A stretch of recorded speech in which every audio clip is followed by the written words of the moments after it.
कर्जत आणि खालापूर तालुक्यामध्ये नैसर्गिक आपत्ती ओढली त्याच्या संदर्भात मी स्वतः आमदार चंद्रशेखर थोरवे, प्रांताधिकारी, तहसीलदार, सगळ्या विभागाचे प्रमुख अधिकारी यांच्याबरोबर आढावा बैठक घेतली.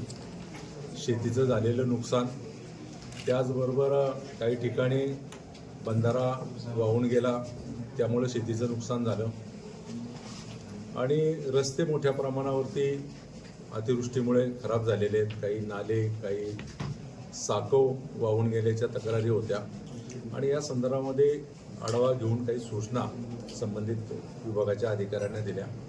आरोग्य विभागाच्या, पाणी पुरवठ्याच्या विभागाच्या अधिकाऱ्यांना देखील ज्या ज्या ठिकाणी पाणी पुरवठा खंडित झाला, काही ठिकाणी स्मशानभूमी नदीलगत असल्यामुळं त्याही वाहून गेल्याच्या अनेक तक्रारी होत्या आणि सविस्तर आढावा घेतल्यानंतर 3-4 दिवस मोठ्या प्रमाणावरती तर कर्जत, खालापूर वरती मावळ या सगळ्या परिसरामध्ये मोठ्या प्रमाणावरती खरं तर अतिवृष्टीमुळे नुकसान झालेले आणि या नुकसानीमध्ये मोठी नुकसानी शेतकऱ्यांची झालेली. तर आता भाताची रोपं लावली होती, काही ठिकाणी ती वाहून गेली, काही ठिकाणी कुजली. त्या शेतकऱ्यांना मदत करण्याच्या संदर्भामध्ये त्याचा पूर्णपणे अहवाल करून नुकसान भरपाईचा शासनाकडे पाठवून त्यांना नुकसान भरपाई वेळेत मिळावी या दृष्टिकोनातून ही बैठक खरं तर महत्त्वपूर्ण होती.